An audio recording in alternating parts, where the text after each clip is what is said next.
Greetings and welcome to this edition of Positronic. I'm Barry P. Cook. I want to talk to you about the latest episode of Doom Patrol. It was called Subconscious Patrol. And it starts where we see Vic having a flashback in the third person in his own subconscious to a time when he got in trouble for making a mess in a store while he was looking for a particular toy. And while this is occurring, a Dada bird shows up. And this is hard to describe, but it transforms the toy that he's holding into a personification of Victor's self-conscious and sends it out to the real world. And it simultaneously places adult Vic in place of the toy in Victor's own subconscious in the toy box, which is kind of weird, but that's what it does. We then see that Jane is also living through a memory in her subconscious with all of her alters, who are all puppets now in, I guess, I shouldn't say her own self-conscious, in Kay's subconscious. Kay is an adult at this point for some reason. I don't know how that's possible. Well, I guess because Jane is, and that's Kay's actual body. And again, a Dada bird shows up and zaps Kay away. So Jane is left inside Kay's subconscious as a puppet while Kay goes out into the real world. It's very strange. Same thing happens to Cliff and Larry. Cliff meets his pre-robot self in his subconscious, and he gets stuck in his subconscious while his past self gets to go to the surface, as it were.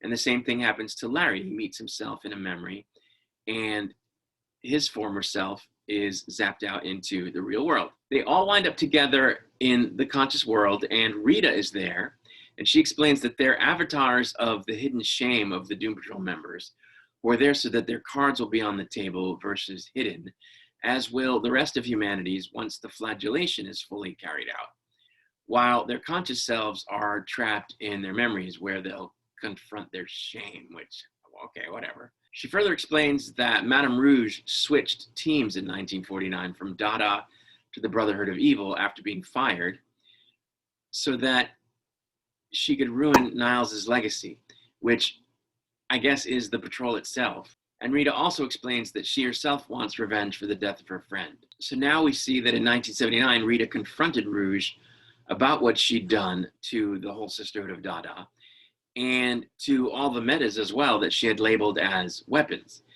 And she starts choking Rouge, who turns into Rita's friend, because don't forget she's a shapeshifter, to get her to stop. Trapped in his own subconscious, present-day Larry confronts his mom about being gay. We see Vic as a toy talking to his younger self to offer reassurances about, his situation of being a little kid and being black and all that. Jane and the others attack and tear apart the now living stuffed lamb animal that Kay has, I guess, in Kay's subconscious when it gets a little bit lippy. Cliff confronts his friend that slept with his wife, again in his subconscious. But back in the real world, all the avatars are holed up in a blanket fort because they think they're just going to ride out the flagellation. Meanwhile, we go back to 1979 Rita, who uses the time machine and experiences some uncomfortable memories. The other alters debate, airing all their shame and trauma with each other, and then they start to do so. Back in Cliff's subconscious, we see Cliff escape his subconscious and go get Larry from his subconscious, and then they also go and get Jane and Vic. Back in the Pillow Fort, the Cliff avatar, his subconscious, talks about how he's dying of Parkinson's in a sort of a moving sequence. We then see Cliff, Larry, and Vic arrive back on the surface, Jane still being a puppet, and they all talk with each other about their feelings. Cliff talks with himself and Jane with herself, and those were really the most powerful sequences of this part where the two versions of the characters confront each other. And then after this, all the subs disappear back inside, and the patrol members go back to where they were before Rita had grabbed them during last week's episode. It seems that in the process, all of Jane's alters disappeared except for Kay inside, I guess, her head. Larry then goes and retrieves the space slug that he had abandoned in the woods. Vic awakes on the operating table with his tech gone and his new skin in place. And then Rita and Rouge meet in the woods, presumably for a confrontation. And I think that's in the present tense. So this was kind of a weird episode.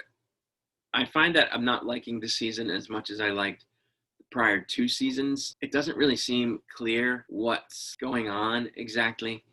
And I think it was a mistake to sideline the little girl character, the chief's daughter. I thought she was a great character. I don't think we've seen near enough of Jane's alternate personalities. Those were a cool part of the first two seasons, seeing them repeatedly. None of them have really managed to come out, so I feel like that's missing. I can't take away, though, from this episode the fact that there were some moving sequences. I just don't know how they serve the overall plot of the season.